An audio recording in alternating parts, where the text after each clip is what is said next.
Within Business Central, we have the ability to use blanket sales orders to track agreements that customers have made with us for certain products or services. Now, when we look at this, it looks like a sales order. And with the same details, we enter the customer's details and effectively what is the due date if this transaction is going to be the 1st of January 23, 1st of January 23. I'm going to set that there. The salesperson is all of your default normal header settings that you would have on a sales order.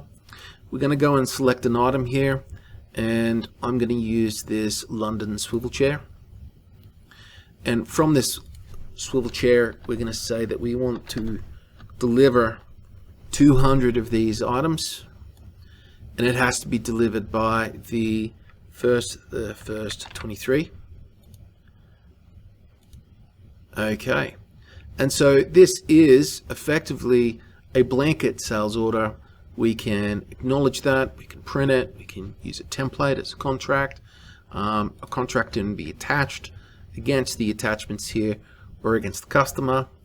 But the question here is, how do you actually draw down on this agreement? And so we have everything set up here, but what I want to do is the customer's called and they've said they want to take an initial 50 units of this, and they'd like to take those units on the 25th of the 10th, 22.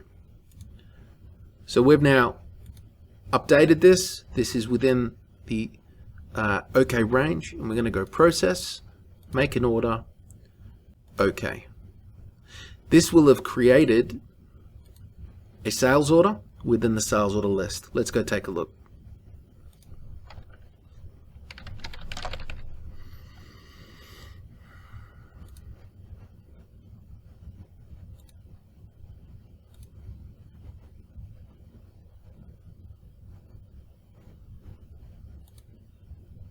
Here we have a sales order.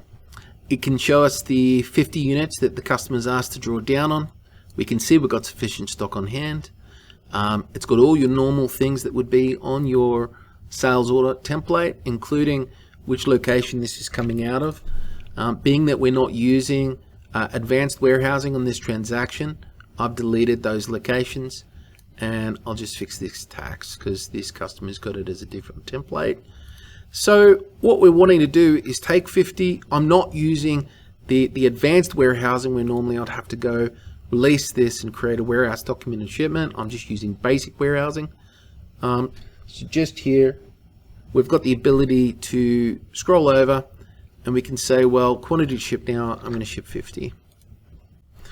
All right, now our dates are right. Let's go post, ship an invoice. So that order is now gone, stock has gone out, that invoice is gone to the customer with their shipment. But if we go back to the original blanket sales order and we refresh, you'll see here, now it's updated. We had 200 on the agreement, 150 to ship, 50 have already shipped, 50 have been invoiced.